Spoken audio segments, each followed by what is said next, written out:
은혜 받으실 하나님의 말씀은 누가복음 1장 26절부터 33절까지 함께 읽습니다. 여섯째 달에 천사 가브리엘이 하나님의 보내심을 받아 갈릴리 나사렛이란 동네에 가서 다윗의 자손 요셉이라 하는 사람과 약혼한 처녀에게 이르니 그 처녀의 이름은 마리아라. 그에게 들어가 이르되 은혜를 받을 자여 평안할지어다. 주께서 너와 함께 하시도다 하니 처녀가 그 말을 듣고 놀라 이런 인사하게 어찌 함인가 생각하며 천사가 이르되 마리아여 무서워하지 말라. 네가 하나님께 은혜를 입었느니라.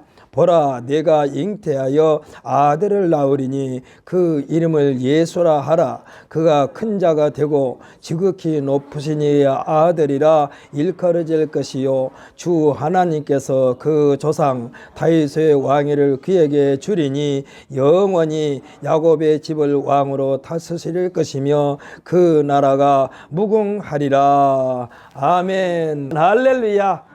우리 미리 한번 인사합시다. 메리 크리스마스. 할렐루야, 할렐루야. 하나님을 안 믿는 사람들도 메리 크리스마스 하는데 무슨 뜻인지도 모르고 하는 사람들도 있어요. 그냥 친구가 장례가니 같이 따라서 가는데, 그러나 어찌 됐건 이 메리 크리스마스 하는 사람들에게는 하나님의 놀라운 은혜가 임할 줄 믿으시기를 예수님의 이름으로 축복합니다. 오늘 예배는요, 넷째 주 예배이면서 또 성탄절 바로 전날 드려진 예배이기 때문에 저는 성탄절 전야 예배라고 이름을 붙였습니다. 저는 오늘 본 말씀 누가복음 1장 26절로 33절 말씀을 가지고 하나님은 새로운 역사의 출발 조짐, 하나님의 새로운 역사의 출발 조짐이라는 제목으로 은혜 받기를 원합니다. 이 시간 한번 선포합시다. 이 시간이 나에게는 가장 복된 시간이 되게 하옵소서. 아멘. 할렐루야. 하나님은 분명히 성경에서 말씀하셨어요. 이거 이종걸 말이 아닙니다. 내 말이 내 귀에 들린 대로 행하리니 그러셨어. 그러니까 우리 입술에서는요, 누구를 저주하는 말도 하면 안 돼. 미워하는 말도 하면 안 돼. 항상 축복하고 사랑한다. 너를 사랑한다. 하나님께 너에게 복 주시고 복 주실 거야. 이렇게 하면서 상대방을 마음껏 축겨 세워주시기를 예수님의 이름으로 부탁을 드립니다. 예수님도요, 어느 곳에 가나 그 가정에 평안을 빌라고 그랬어요. 그들에게 복을 빌라고 그랬어요. 그러면서 뭐라고 말씀하셨느냐, 성경에 그 복을 빌 때에 그 복이 그 집에 합당하면 그들이 복을 받을 것이요, 합당하지 않으면 내가 빌었던 복이 내게로 임하리라 그랬어요. 그러니까 여러분, 이왕에 복을 빌려면요, 내 자본 들어간 것도 아니요, 하나님께서 복을 빌라고 그랬으니까 마음껏 복을 빌어서 그 사람이 받으면 좋고 안 받으면 그 복이 나에게 온다니까. 그러니까 우리는 복을 비는 사람이 돼야 돼. 오늘 우리 어린이들이 많이 참석하니까 성도들이 연령이, 평균 연령이 완전히 그냥 청년 연령이 돼버렸어. 할렐루야. 이 시간에 우리 모두는 청년 연령으로 접붙임 받는 귀한 시간 되시기를 예수님의 이름으로 축복합니다. 요한복음 1장 1절에 시작을 어떻게 했느냐. 이는 요한은요, 하나님으로 가장 사랑을 많이 받은 제자 중에 하나예요. 뭐라고 그랬느냐. 요한복음 1장 1절에 시작은 태초에 말씀이 계시니라 그랬습니다. 태초에 말씀이 계시니라. 이렇게 시작하고 있습니다. 하나님께서는 태초에 말씀이 계시니라 이 말씀을 구체적인 액션을 하시기 전부터 하나님은 계신 분이라는 뜻이 전제되어 있습니다. 그러니까 창조 때부터 하나님이 계신 것이 아니라 창조 이전부터 하나님은 계신 하나님이야. 이 말씀에 대하여 출애굽의 영웅인 모세가 하나님의 사명자로 소명을 받고 하나님께서 내가 누구이시기에 또 하나님께서 누구시기에 나를 그들에게 보내시렵니까에 대하여 하나님의 정체에 대하여 하나님께서 직접 밝히는 내용이 출애굽기 3장 1절로 14절까지 기록된 것을 보게 됩니다. 여기에서야 하나님의 대답은 뭐라고 그랬느냐. 나는 스스로 있는 자이니라 그랬어. 나는 스스로 있는 자이니라. 이 말씀은 하나님은 누구에 의하여 존재하는 것이 아니라 누구의 명령을 받은 자가 아니라 전혀 간섭을 받지 않는 자라는 말씀인 줄 믿으시기를 바랍니다. 이와 같은 하나님에 대하여 논한다는 것은요, 절대로 용납하지 않겠다는 경고이기도 해요. 이러쿵저러쿵 하나님에 대해서 이야기하지 말라는 얘기야. 그래서 유대인들은요, 이 하나님의 말씀을 쭉 읽으면서 여호와의 이름조차도 부르지 못하고 여호와라는 단어가 딱 나오면 어떻게 하느냐? 으흐흐 했다고 그래요. 으흐흐. 감히 어떻게 하나님의 이름을 부르느냐? 그렇게 넘어갔다고 그래요. 출애굽기 3장 14절에 보면은 우리말 성경에는 나는 스스로 있는 자이니라 라고 기록되어 있습니다. 그런데 영어에는 뭐라고 기록되어 있느냐? I am that I am. 그런데 성경에는요, 이거 글자도 하나하나 대문자로 기록되어 있어. I, A, M, T, H, A, T, I, A, M. 한자 한자 대문자로 기록되어 있어. 다른 것은요, 거의 다 소문자 아니면 대문자로 시작했다가 또 소문자로 이렇게 기록되어 있는데, 이 I am that I am 이거는요, 한자 한자 대문자로 했다니까. 이것은 우리들이 누군가가 우리에게 묻습니다. 내 아버지의 조남이 어떻게 되느냐라고 물었을 때에 아들이 아버지 이름을 예를 들어서 말하면 이종걸이라고 말하지 않습니다. 이자 종자 걸자입니다 이렇게 말하지 않아요? 아버지 이름을. 아니, 자기 아버지 이름을 부를 때도 이종걸이라고 안 불러요. 이자 종자 걸자. 물론 앞에 이자는 뺄 수도 있어요. 그래서 무슨 자입니다. 뚜렷하게 밝히는 것과 같아. 그래서 우리나라에서 제일로 큰 교회 목사님은 이 여호와에 대해서 뭐라고 그러냐? 야훼 하나님이라고 그랬어요. 야훼 하나님. 그래서 여의도 순복음교회 출신 목사님들은 이 여호와라고 안 하고 꼭 야훼라고 그래요. 야훼. 근데 야훼라고 부르는 목사님들은 거의 다 조인규 목사님의 제자들이야. 어찌됐건 여호와가 됐든 야훼가 됐건 아까 말씀드린 대로 여호와 이름을 마음대로 못 부르니까 이스라엘 백성들이 으흐흐 한 것처럼 감히 하나님의 이름을 함부로 부를 수가 없는 거예요. 이와 같은 하나님이 다시 역사를 시작하시는 장면이 요한복음 1장 14절입니다. 이것에 1장 14절에 뭐라고 그러냐? 말씀이 육신이 되어 우리 가운데에 거하신다고 그랬습니다. 이전에는요, 하나님을 감히 다가갈 수 없는 거룩하신 분이요. 그래서 성경에 보면 여호와를 만나면 죽는다고 그랬어요. 여호와를 만나면 죽는다. 대면하면 죽는다. 이만큼 하나님을 대면하기가 어려워요. 그러나 새롭게 시작하시는 하나님은 사람들 속으로 오셨습니다. 할렐루야. 할렐루야. 어린아이 여기 앞에까지 와도 손대지 마요. 그냥 마음대로 돌아다니게. 여기는 천국이요. 천국. 어린아이가 왕이요. 여기 앞에까지 와도 괜찮아요. 강대상에 올라와서 목사 바지 붙들고 늘어져 놔둬요. 하여튼 어찌됐건 하나님은 우리들 속으로 직접 오셔서 누가? 예수님이 그렇게 오셨다니까.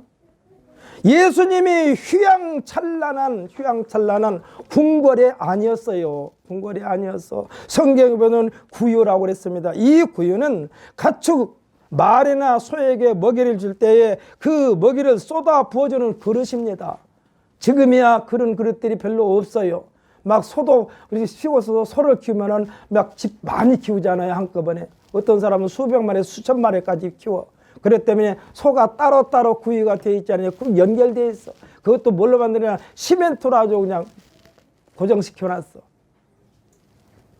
그런데 저 어렸을 때 보면은 소가 먹는 우물통은 여물통이라고 그럽니다. 여기는 어떻게 되냐? 통나무를 가운데를 길쭉하게 파가지고 물이 섞인 먹이를 부어줘도 국물이 새지 않도록 만들어 놓은 그릇입니다. 그러니까 어린아이를 눕히면 딱 맞아요. 딱 맞아. 마치 연필을 담아놓는 필통으로 생각하면 돼. 근데 필통이 나무로 되어 있는 필통, 그것보다 좀 크면은 그게 구유요. 왜 하나님의 아들임에도 궁궐이 아닌 마을 구유에 있게 하셨을까? 이거는요, 누구든지 원하는 사람에게 장애물이 없이 아주 가까이 다가설 수 있도록 그렇게 오신 줄 믿으시기를 바랍니다. 궁궐에 오셨으면 어떻게 우리 같은 사람들이 예수님을 만날 수 있겠어요? 말구이에 오셨어. 예수님은 새로운 역사는요, 새로운 역사는 모든 인류를 품으면서 시작하겠다는 하나님의 궁율과 사랑인 줄 믿으시기를 바랍니다. 제가 어쩌게 꿈을 꿨어요. 어쩌게 꿈을 꿨는데 어떤 꿈을 꿨느냐? 아주 생생해. 제가 우리 성도들을 위해서 집중적으로 기도한 분이 있는데 어떤 기도를 했느냐? 그의 육체의 병이 다 녹아서 배설물과 같이 흘러내리게 하여 주옵소서 하고 그렇게 기도를 했는데 아마 그 병이 다 낫은 줄 믿으시기를 바랍니다. 이거는 누가 하나의 개인에게만 주는 기도가 아니야. 우리 성도들 전체를 놓고 기도할 때마다 제가 그렇게 기도해요. 모든 고통이 하나님께서 하시면은 다 녹아서 흘러내려 버리게 하신다니까. 뭐처럼? 배설물처럼. 이 한 시간에 아멘 하는 사람들에게 하나님의 놀라운 은혜가 임하셔서 다시는 같은 고통으로 말미암아 괴로워하지 않게 되시기를 예수님의 이름으로 축복합니다. 아멘. 예수님 새로운 역사는 모든 인류를 품으면서 시작하시던 하나님의 궁율과 사랑이요. 오늘 본문의 시작은 여섯째 달에로 시작되는데 이 여섯째 달의 계수는 어째서 여섯째 달이라고 그랬느냐? 침례 요한의 어머니 엘리사벳, 이 엘리사벳은요 마리아의 친척이야. 마리아의 친척. 이 어머니 엘리사벳이 침례 요한을 잉태하고 5달이 지나 여섯째 달 시작될 때에 침례 요한의 아버지 샤가랴에게 나타났던 천사, 좋은 소식을 전해주는 사명자 가브리엘 천사가 처녀 마리아에게 나타나면서 새로운 역사에 대한 시작을 알리고 있습니다. 이는요 천의 몸이어야 되고 사람들의 구설수 속담거리가 되지 않게 하려고 요셉이라는 청년과 결혼을 약속한 여인이어야 되기 때문에 하나님은 이와 같은 방패막이를 설치해 둔 줄 믿으시기를 바랍니다. 요셉이 없었으면요, 요셉과 약혼한 사이가 아니면은 이 마리아는 당시에 맞아 죽어요. 처녀, 결혼도 하는 처녀가 임신했다고 생각해봐요. 부정한 여자로 해가지고 그냥 돌려 맞아 죽지. 그런데 하나님께서는 미리 딱 방패막이를 해놓으셨어. 여러분이 무슨 일을 할 때 하나님께서 다 예배해 두신 줄 믿으시기를 예수님의 이름으로 축복합니다. 아주 세밀한 부분, 요즘에 흔히하는 말로 디테일하게 우리의 모든 것을 준비해 놓고 계신다는 사실을 믿으시기를 바랍니다. 하나님은 지금 이 순간에도 지구촌에 사는 모든 사람에게 영생의 나라의 일원이 되게 하시려고 누구든지 예수님을 시인하고 고백하여 그를 구세주로 섬기도록 하신 줄 믿으시기를 바랍니다. 마리아에게 나타나 앞으로 태중에 있는 생명이 무슨 일을 하게 될 것인가에 대하여도 말해주고 있습니다. 마리아에게 친족되는 엘리사벳에게 무슨 일이 일어나고 있는 것인가를 귀뜸해주고 계셔. 가브리엘 천사가 하나님이 마리아를 통해서 새로운 역사를 잉태하실 일에 대하여 확신을 갖도록 엘리사벳의 예를 든 것입니다. 사도 요한은 요한복음을 기록한 목적이 어디에 있는가, 무엇을 이루기 위함인가에 대하여 요한복음 20장 30절로 31절에 기록되어 있는데 우리 찾아서 한번 읽어볼까요? 신약성경 185페이지 요한복음 20장 30절로 31절까지입니다. 한두 페이지 차이가 날 수 있습니다. 184페이지가 될 수도 있고 185페이지가 될 수도 있어요. 우리 요한복음 20장 30절부터 31절까지 함께 읽습니다.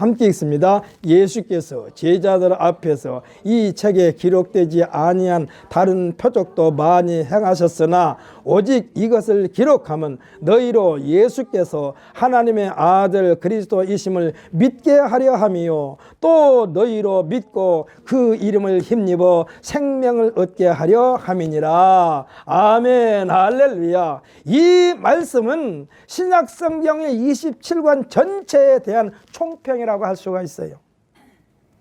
그러니까 성경을 우리에게 주신 것은, 우리에게 말씀을 주신 것은 이 말씀을 읽고 예수 그리스도가 하나님의 아들임을 시인하고 고백하기 위함인 줄 믿으시기를 바랍니다. 사랑하는 성도 여러분, 누구든지 우리 성도들에게 하나님은 어떠한 분이십니까? 하고 묻는다면, 여러분들 이 말 잘 들으세요. 우리 이건 여러분들이 귀담아 들어야 돼. 사람들이 예수님은, 그러니까 하나님은 어떠한 분이십니까? 하고 묻는다면 어떻게 대답하면 정답이냐? 예수님을 믿으면 알게 되어 있어요 하면 돼요. 예수님을 믿으면 하나님이 어떤 분인가를 알게 됩니다. 이렇게 대답하면 완전히 정확한 대답이요. 또 물을 것입니다. 예수를 믿으려면 어떻게 하면 됩니까? 라고 할 거예요. 이럴 때는 뭐라고 그러냐? 신약성경 마태복음부터 요한계시록까지 신약성경 27권 속에 다 들어 있습니다. 이렇게 대답하면 아주 훌륭한 대답이라고 할 수가 있습니다. 여러분, 하나님에 대해서 우리가 설명할 수 있습니까? 여기서 있는 이종걸 목사가 하나님으로부터 부름받아 종의 반열에 세움을 받는 그 순간부터 매주일마다, 또 아니면 새벽마다, 또 기도할 때마다 하나님에 대해서 시라고 고백합니다만 하나님에 대해서 몇만 분의 1도 몰라요. 몇만 분의 1도 몰라. 그래서 조금 아는 것 가지고 여러분과 지금 은혜를 나누는 거예요. 그런데 아까도 말씀드린 대로 마태복음 마태복음부터 시작하여 요한계시록까지 읽고 또 읽으면은 거기에 하나님의 존재에 대해서 알게 해 주셨다니까. 할렐루야. 그러면서 이거 의심을 갖고 읽지 말고 한번 안 믿기지만 믿어보고 한번 읽어봅시다 하는 마음으로 읽어보세요. 한 번 읽을 때와 두 번 읽을 때, 세 번 읽을 때, 또 그냥 읽을 때와 완전히 그 말씀을 우리가 외워버렸을 때, 암기했을 때는 천지 차이가 나요. 사랑하는 성도 여러분, 언젠가도 여러분에게 말씀드린 기억이 납니다만은 세계적으로 부자인 빌 게이츠라는 사람이 있어요. 빌 게이츠라는 사람이 열 몇 살 때 아마 초등학교 때인 것 같아. 초등학교를 다니기 전인지 아니면 10살 이때 저때인지, 그때 어떻게 했느냐?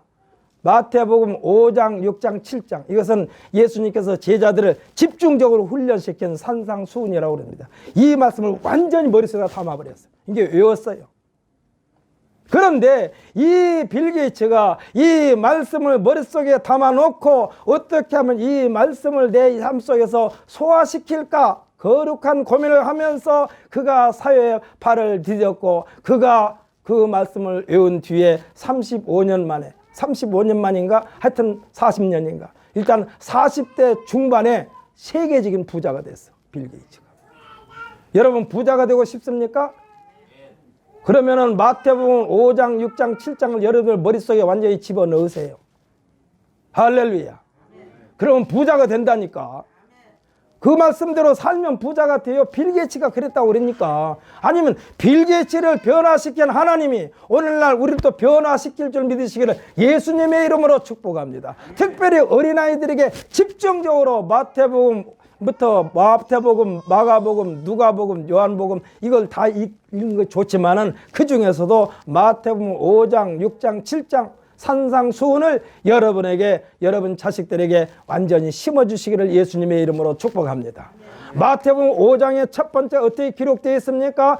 예수님께서는 복에 대해서 말씀하셨는데 복 있는 사람은 어떤 사람이냐? 심령이 가난한 자는 복이 있나니 천국이 저희 것이며 그랬어. 이것은 뭡니까? 내 자신의 것이 하나도 없다라고 생각하라는 얘기요. 그런데 이 사람 이렇게 말하자면 이 말씀을 머릿속에 담아놓고 생활했던 빌 게이츠를 세계적인 부자로 만들었다니까. 그것도 나이도 많지 않을 때 그랬어요. 40대 중반에 그냥 완전히 세계를 주무럭주무럭 할 수 있는 부자가 됐어요. 지금도 빌 게이츠는 지금 최고의 부자의 자리에서 약간 내려놨어. 왜냐하면 그 사람은 해마다 자기 재산의 절반을 뚝 잘라가지고 하나님한테 드렸는데 그 해 마지막에 가서 또 결산하면 또 세계에서 최고로 부자야. 그 일을 여러 번 했어요. 뚝 잘라서 드리고 그랬는데 계속해서 세계적인 부자가 빌 게이츠요. 요즘에는 누가 세계 최고 부자냐? 프랑스 사람이요. 요즘 여러분들 너무나 잘 알고 있는 뭡니까? 명품 가방 만드는 회사 사장인데 그 사람이 지금은 세계에서 최고로 부자예요. 빌 게이츠는 지금 2번째인가 3번째인가 그래. 사랑하는 성도 여러분, 어떻게 하면 하나님의 복을 받을까 거룩한 고민을 하시기를 예수님의 이름으로 축복합니다. 그러려면 예수를 믿으면 된다니까. 아멘 하기 싫어도 아멘 해야 돼요. 왜냐하면 복 주신다는데, 나를 세계에서 최고로 가게 해 주신다는데, 여러분 복 받기를 원합니까? 아멘. 그러려면 신명기 28장 1절부터 14절까지를 아주 그냥 외워버리세요. 거기 뭐라고 기록되느냐? 하나님의 말씀을 삼가 듣는 자, 하나님 명령에 복종하는 자, 하나님 말씀에 순종하는 자에게는 세계 모든 민족 위에 뛰어나게 해주신다고 했어요. 그러면서도 뭐라고 그러냐? 성읍에서도 복을 받고 들에서도 복을 받을 것이며 내 몸의 소생과 내 토지의 소산과 내 짐승의 새끼와 우양의 새끼가 복을 받을 것이며 내가 들어와도 복을 받고 나가도 복을 것이라. 내 대적이 너를 치려 들어왔으나 한 길로 왔다 7길로 도망가리라. 이렇게 했다니까. 누구에게? 하나님의 말씀을 삼가 듣는 자에게, 하나님 명령에 복종하는 자에게, 하나님 말씀에 순종하는 자에게 여러분의 마음을 하나님의 말씀으로 가득가득 꼭꼭 눌러서 채우시기를 예수님의 이름으로 축복합니다. 그러면 악한 세력들이 들어올 틈이 없어요. 조금 비워놓으니까 문제예요. 조금 비워놓은 게 문제예요. 조금 더 비워놓지 마세요. 조금 더 비워놓지 마세요. 그러니까 예수님에 대해서 알고 싶으냐, 하나님에 대해서 알고 싶으냐, 그러면 예수를 믿어라. 예수님에 대해서 알고 싶으냐, 그러면은 신약성경 27권을 다 읽어라. 마태복음부터 시작해서 요한계시록까지 그 속에 예수님에 대해서 다 기록되어 있다. 여기에다 덧붙인다면 내가 왜 예수를 구세주로 믿을까? 나에게서도 만분의 1이라도 예수 그리스도의 향기가 나에게서 풍긴다면 참 좋겠습니다. 할렐루야. 여러분 어디 가면은요, 당신을 딱 보니까 예수 믿는 사람 같아. 이거는 굉장한 축복이요. 굉장한 축복이고, 여러분은 어느 곳에 가나 당신을 보니까 예수 믿는 사람 같아. 이 말을 듣는 우리 모두가 되시기를 예수님의 이름으로 축복합니다. 아멘. 제가 이 건물을 얻어가지고 이 수리를 할 때 제 손으로 수리를 다 했습니다만은, 수리를 할 때 저 들여다보면은 국제 뭐라고 써져 있는 인테리어 공장이 있어요. 거기 가면은 막 합판을 집수리면서 잔뜩 뜯어다 놓은 게 있었어. 지금은 보니까 없더라고. 그냥 하나님께 예비해 두신 거야. 갖고 거기서 그냥 각고목이 됐던 널판지가 됐던 그냥 맘대로 갖다 쓰는데 한 번은 떼제제 해가지고 거기서 이 합판을 추리니까 그 말하자면 회사 사장인가 봐. 사장이 나오셔가지고 혹시 목사님이세요? 그러더라고. 제가 깜짝 놀랐어요. 혹시 목사님이세요? 예. 이거 다 그냥 쓸 수 있는 건 다 갖다 쓰세요. 그러더라고. 그래서 제가 깜짝 놀랐어요. 야, 내 몸이 이렇게 깨재재한데. 땀도 막 축축 해가지고 막 얼굴에 완전히 지저분할 대로 지저분한데 거기서 나한테서 목사 냄새가 나간가? 아주 깜짝 놀랐어요. 얼마나 내가 조심스러운지 몰라. 사랑하는 성도 여러분, 어느 곳에서 어떤 모습으로 있든지 여러분에게서 그리스도의 향기가 나타나게 되시기를 예수님의 이름으로 축복합니다. 그러니까 이 말은 우리 성도들의 삶 속에서 구체적인 구원받은 생명이 발견되어져야만 된다는 말씀이요.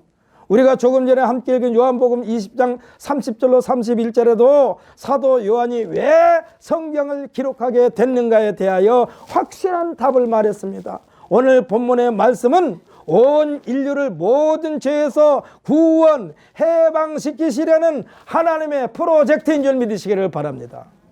누가복음 1장이 80절까지 기록되어 있는데 이 80절 속에서 마리아로 말미암아 천사 가브리엘이 전하여 준 하나님의 계획에 대하여 받아들이게 하고 확인받게 함으로써 46절부터 56절까지는 드디어 마리아가 평안한 마음으로 하나님을 찬양하게 됨을 나타내 보이고 있습니다.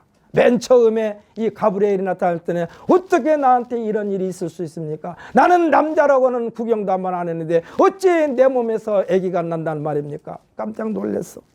사랑하는 성도 여러분, 하나님께서 기쁨과 즐거움만이 넘치는 에덴 동산은 아담과 하와에게 주셨는데 불순종으로 말미암아 모든 혜택을 박탈당하고 말았습니다. 다 빼앗겨버렸어. 다 빼앗겨버렸어. 이때부터 하나님께서는 어떤 계획을 가지고 계시느냐, 에덴 동산을 회복시키는 계획을 그때 발표했어요. 어디에서? 창세기 3장 9절부터 21절까지 세밀하게 기록된 것을 보게 됩니다. 여기에 나오는 여자의 후손은 남자를 모르는 여자를 말하는 거야. 여자의 후손이라고 그랬어, 하나님께서. 남자를 모르는 여자요. 그러니까 처녀를 통해서, 동정녀를 통해서 하나님의 역사를 시작하겠다는 얘기요. 여자의 후손은 예수님을 가리키는 말씀인 줄 믿으시기를 바랍니다. 우리 찾아서 읽어볼까요? 창세기 3장 9절부터 22절까지 구약성경 맨 앞에니까. 왜냐하면 우리가 예수를 믿어도 확실하게 믿자고요. 확실하게 믿어. 창세기 3장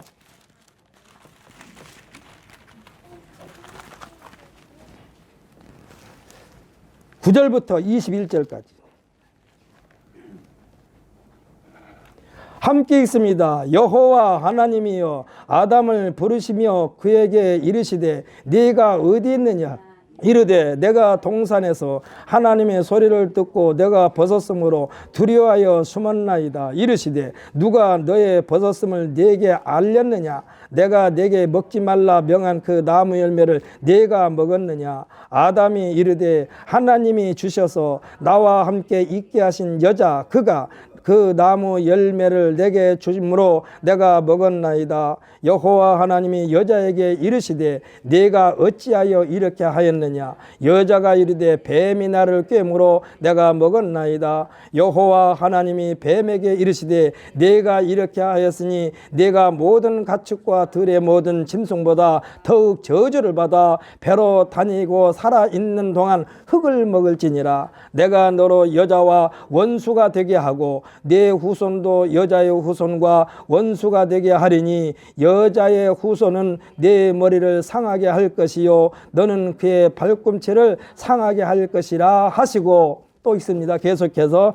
또 여자에게 이르시되 내가 네게 임신하는 고통을 크게 더하리니 네가 수고하고 자식을 낳을 것이며 너는 남편을 원하고 남편은 너를 다스릴 것이니라 하시고, 아담에게 이르시되 네가 내 아내의 말을 듣고 내가 네게 먹지 말라 한 나무의 열매를 먹었은즉 땅은 너로 말미암아 저주를 받고 너는 내 평생에 수고하여야 그 소산을 먹으리라. 땅이 내게 가시덤불과 은경키를 낼 것이라. 네가 먹을 것은 밭의 채소인즉 네가 흙으로 돌아갈 때까지 얼굴에 땀을 흘려야 먹을 것을 먹으리니 네가 그것에서 취함을 얻었음이라. 너는 흙이니 흙으로 돌아갈 것이니라 하시니라. 아담이 그의 아내의 이름을 하와라 불렀으니 그는 모든 산자의 어머니가 됨이더라. 여호와 하나님이 아담과 그의 아내를 위하여 가죽옷을 지어 입히니라. 아멘, 할렐루야. 성경을 읽노라면은 하나님께서 우리가 살고 있는 이 세상을 보시면서 하루도 평안할 날이 없었어요. 하루도 평안할 날이 없어. 내가 저렇게 하라고 내가 사람을 만든 것이 아닌데. 여러분, 자식이 속색이면요 엄마가 뭐라고 말합니까? 아이고 언제나 내 신간이 편할까? 내가 저러려고 자식 낳은 게 아닌데. 하나님이 지금 우리 인간들을 보면서 그래요. 이스라엘 역사를 보면은요 막 두드려 팼다가, 여기서 말하면 두드려 팼다고 그러니까 여러분 회초를 두드려 팬 게 아니에요. 완전히 박살냈다가 다시 이렇게 세우고 박살냈다가 다시 이렇게 세우고, 이것이 계속해서 반복되는 역사가 구약의 역사예요. 선지자들을 그렇게 많이 동원했는데도 그냥 하나님에게로 돌아온 듯한데 다시 돌아가. 여러분 아까도 말씀드렸죠. 여러분은 하나님의 말씀으로 가득가득 꼭꼭 눌러서 아주 채우시기를 예수님의 이름으로 축복합니다. 조금 비워놓으면 안 된다니까. 조금 비워놓으면 그것이 이 뱀이 하와를 꼬딘 것처럼. 하루도 하나님에는 편할 날이 없으셨어요. 그럼에도 완전히 내치지를 못하시고 공의를 베푸시는 하나님 아버지이심을 믿으시기를 바랍니다. 우리는 가끔요 하나님이 처음부터 아예 선악과를 만드시지만 않았어도 인류의 불행은 없었을 텐데 왜 선악과를 만들어 가지고 이런 지경이 되었는가 하고 푸념을 늘어놓기도 합니다. 우리들이 달리는 도로에는요, 중앙선이 두 줄로 딱 그어져 있어요. 이 선은 절대로 넘으면 안 되는 거예요. 이 선은 아차하고 넘는다면 그 결과는 사망입니다. 사고를 막기 위하여 그어져 있는 노란 황색선이 곧바로 그 선이요. 그래서요, 운전면허 시험장에서 이 시험 볼 때에 이론 시험을 보기 전에 말하자면 그 시험관이 이런 말 한 적을 들은 적이 있습니다. 황색 선을 한글로 딱 그어놓고 선자에다가 위에다가 딱 하나면 끝처리가 문장이고 황천길이 되는 거예요. 황색선이 아니라 황천길이요. 황선이 아니라 황천길이 되는 거예요. 그래서 선을 넘으면 황천 간다는 얘기예요. 정신을 차리지 않게 되면요, 이 선을 넘게 된다니까. 곧바로 황천으로 직행해야 돼요. 여러분 집에 가서 한번 실험을 해보세요. 황선을 딱 걸어놓고 선자에다가 이렇게 하나 그으면 황천이 된다니까. 에덴 동산의 선악과는 질서를 위함인 줄 믿으시기를 바랍니다. 그래서 이 질서를 유지하려면 어떻게 해야 돼? 정신을 차려야 돼. 정신 차려야지 않으면 이 깜짝하면 황색선 넘어가 버려. 운전하는 사람들이 이 중앙선 침범하는 것은 정신을 차리지 않아서 그러는 거예요. 이것을 우리는 뭐라고 하느냐? 호람대오 정신으로 살아야게 된다는 일종의 경계 대세를 말씀하고 있습니다. 게을리하지 말라는 말씀이야. 하지만 이 중앙선을 넘는 차, 심지어는 역주행하는 사고가 빈번하게 발생하고 있지 않습니까? 하나님의 계획에 대한 하나님의 실천하심이 예수님이 이 땅에 태어나심인 줄 믿으시기를 바랍니다. 구약과 신약 사이에는요 400년의 하나님의 침묵의 역사가 있었어요. 그래서 선지자의 출현도 없었습니다. 하나님의 말씀도 없었습니다. 성경학자들은 이 기간에 대하여 뭐라고 말하냐? 암흑기라고 말합니다. 암흑기. 하나님의 말씀도 없었고 선지자도 없었어. 하지만 이 기간에 하나님께서는 독생자 예수 그리스도를 이 땅에 보내시기 위한 준비 기간으로 삼으신 줄 믿으시기를 바랍니다. 그래서 구체적인 세밀한 빈틈없는 구원의 역사의 시작이 이 400년 동안 있었어요. 구약에 대하여는 이 세상에 오실 예수님에 대한 내용이라고 말합니다. 그래서 구약은 예수님의 그림자라고 말해요. 신약에 대하여는 오신 예수님과 재림하실 예수님에 대한 내용으로 구분하기도 합니다. 예수님은 이미 구약에 대하여 예수님을 통한 구원의 계획이라고 말씀했어요. 뭐라고 그랬느냐? 인자에 온 것은 성경을 이루기 위함이라 그랬어. 여러분 건축 현장에 가면은요 다 완성된 건물을 아주 멋있게 그려놓은 큰 액자 그림을 보셨죠? 이걸 보는데 이와 같은 건축물을 짓는 데 있어서 꼭 필요한 것이 뭐냐? 건설, 설계, 건설 관계, 건축 설계도서요. 건축 설계도. 여기에는요 설계 도면과 시방서가 꼭 있어야만 됩니다. 이것이 없으면 건축 현장에서 일을 못해요. 설계 도면과 서방서에 의하여 이 시방서에 의하여 건축물이 완성됩니다. 그러니까 구약 39권은 곧 예수님에 대한 하나님의 설계 도면인 줄 믿으시기를 바랍니다. 그리고 그 속에 나오는 모든 내용은 시방서라고 해도 무리가 없어요. 선지자들의 외침은 메시아가 어떤 모습으로 오실 것이며 무슨 일을 어떻게 하실 것인가에 대하여 이미 예수님의 이 땅에 오시기 약 700년 전에 예언하신 것입니다. 그 말씀이 현장감 넘치게 기록된 장면이 이사야서 53장 1절로 12절까지 내용인데, 물론 구약성경 전체가 온 인류를 구원하시려는 하나님의 설계 도면, 그 시방서입니다. 설계 도면과 시방서에서는요 상세 내역서가 첨부되어 있어요. 상세 내역서. 그러니까 시방서에는요 그냥 시방서에는 이 설계 도면보다 훨씬 많은 것이 이렇게 책 한 권으로 되어 있어. 이걸 상세 시방서라고 그래. 그래서 이 상세 시방서와 같이 아주 세밀한 부분까지 기록되는 것이 구약인데, 여기를 그래서 등장시킨 인물들이 구약 성경에 세밀하게 기록된 것을 보게 됩니다. 여러분 구약 성경 읽을 때 가장 읽기 싫은 부분이 어떤 겁니까? 낳고요. 아니 그냥 대충 하지. 하나님은 이렇게 그냥 누가 누구를 낳고 이름도 그냥 우리 한국 사람 이름처럼 세 글자로 되었으면 얼마나 좋아요. 그냥 한번 읽을래도 그냥 잘못 읽으면 엉뚱한 말이 나올 정도로 어려운 말로 많이 기록되어 있어. 근데 낳고가 수없이 많이 기록되어 있어. 이 지루할 만큼 많이 기록됐어. 왜 그러냐? 상세하게. 아까도 말씀드렸죠. 건축을 지으려면 상세. 그 시방서 중에 또 상세하게 기록된 것을 상세 시방서라고 그래요. 예수님의 이 땅에 오심은 하나님의 모든 것을 예수님께 일임하신 것인 줄 믿으시기를 바랍니다. 이에 대하여 요한복음 10장 17절로 18절에서 예수님이 친히 말씀하고 계시는데 여기도 한번 읽어볼까요? 요한복음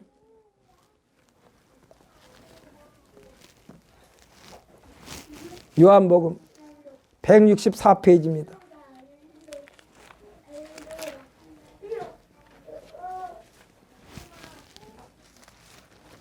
요한복음 10장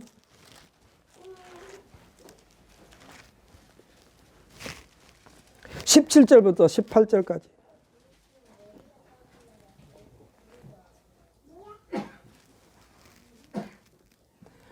요한복음 10장 17절부터 18절까지 함께 했습니다. 내가 내 목숨을 버리는 것은 그것을 내가 다시 얻기 위함이니 이로 말미암아 아버지께서 나를 사랑하시느니라. 이를 내게서 빼앗는 자가 있는 것이 아니라 내가 스스로 버리노라. 나는 버릴 권세도 있고 다시 얻을 권세도 있으니 이 계명은 내 아버지에게서 받았노라 하시니라. 아멘. 할렐루야. 누가 누구에게서 받았다고 선포하고 있습니까? 예수님께서 아버지이신 하나님께로부터 받았다고 했어요. 이는 절대로 그 누구도 터치할 수 없다라는 말씀이기도 해요. 그러니까 예수님은요, 영원한 생명을 우리에게 주시려고 한시적인 생명을 훅 불면 날아가 버리는 이 세상 것을 내려놓고 나를 따르라고 명령하신 줄 믿으시기를 바랍니다. 여러분, 예수가 안 믿어집니까? 그러면 여러분 지식 다 땅바닥에다 버리세요. 그러면 예수가 믿어져. 내가 무슨 일을 해야 할 것인가? 하나님께서 나에게 맡겨주신 것이 무엇인가? 여러분들 그것을 깨달으려면 나 자신을 부인해요. 그러면 하나님이 나로 하여금 짊어지고 십자가가 보이는 거예요. 이 십자가가 안 보이니까 사람들이 변덕을 부려. 사랑하는 성도 여러분, 버릴 권세도 취할 권세도 다 쥐고 계시면서 명령하신 이 예수님을 따라가기 위한 훈련을 우리들은 뭐라고 말하냐? 신앙생활이라고 그래요. 신앙생활. 여러분, 신앙생활은요, 언제까지 하느냐? 죽을 때까지 하는 거예요. 죽을 때까지. 여러분, 이 시간에 여러분에게 다시 한번 명령입니다. 이건 명령이요. 여러분, 치매 걸리기 싫습니까? 대답을 안 하네. 치매 걸리기 싫죠? 아멘? 그러면은 날마다 주기도문과 사도신경을 날마다 해. 죽을 때까지 하면 돼. 그러면 치매 안 걸려. 치매가 왜 걸려? 하나님을 잊어버리니까 걸려. 하나님을 잊지 않으면 안 걸려. 왜? 하나님은 우리를 영생의 나라로 인도하시려고 우리에게 오신 분이 예수님인 줄 믿으시기를 바랍니다. 어떤 목사님이, 장로님이 지금 흔히 하는 말로 천국에 들어가기 위하여 지금 마지막 정리를 하고 있는데 딱 목사님이 장로님한테 갔더니 장로님이 묻더래요. 목사님, 정말로 천국이 있을까요? 그래서 이 목사님이 그 지금 속된 말로 하면은 지금 숨이 깔딱깔딱 넘어가려고 하는 장로님한테 큰 소리로 장로님 정신 차리세요. 장로님 정신 차리세요. 믿음 어디다 버렸어요? 천국이 있냐고 물어봐. 천국에 대한 확신도 없습니다. 장로 직분 받았습니까? 정신 차리세요. 지금 장로님은 가는 곳이면 천국이요. 사랑하는 성도 여러분, 우리는 주님 앞에 갈 때까지 이와 같은 신앙 고백에서 한 발짝도 물러서지 말고 끝까지 지켜서 주님 품에 푹 안기시기를 예수님의 이름으로 축복합니다. 아멘. 스테반 집사가요, 돌에 맞아 죽으면서도 그 얼굴에 웃음이 있다고 그랬어요. 왜 그래요? 하나님 품에 들어가니까 좋아. 아이고, 때리려면 때려라. 나는 더 좋은 곳에 간다. 네 죽일 테면 죽여라. 나는 더 좋은 곳에 간다. 우리 신앙생활이라고 그러는 거예요. 신앙생활은 어디까지가 아닙니다. 죽을 때까지입니다. 이 훈련을 통하여 우리들의 정체성을 확실하게 하고, 이건 뭡니까? 나의 존재에 대해 확실하게 하고, 어떻게? 하나님이 내 아버지가 되고, 할렐루야. 분명히 하나님께서 그렇게 말씀하셨어요. 내가 너희를 영접하여. 여기서 영접이 뭡니까? 꼭 끄라는 걸 말하는 거예요. 내가 너희를 영접하여 나는 너희 아버지가 되고 너는 내 자녀가 되리라. 할렐루야. 이건 하나님이 말씀하셨어요. 그러니까 이와 같은 이 정체성을 항상 마음판에 지니고 살아야 돼요. 그러면서 그동안에 가지고 있던 모든 가치관을 새롭게 하는 것입니다. 새롭게 하는 거예요. 가치를 이 세상에 두고 살았던 가치를 이제 천국에 두는 거예요. 가치관을 새롭게 하면서 이것을 체질화시키는데, 이 체질화시키는 시간을 신앙생활이라고 그래요. 믿음의 선진들처럼 예수님께서 말씀하신 목숨을 다하여 사랑하는 것, 목숨을 다하여 섬기는 것입니다.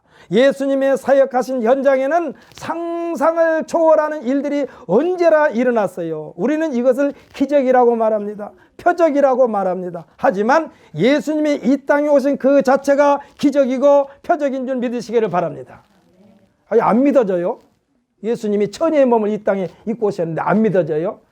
다시 한번 여러분에게 말합니다. 예수님이 이 땅에 오신 그 자체가 기적이요 표적인 줄 믿으시기를 예수님의 이름으로 축복합니다. 아멘. 할렐루야.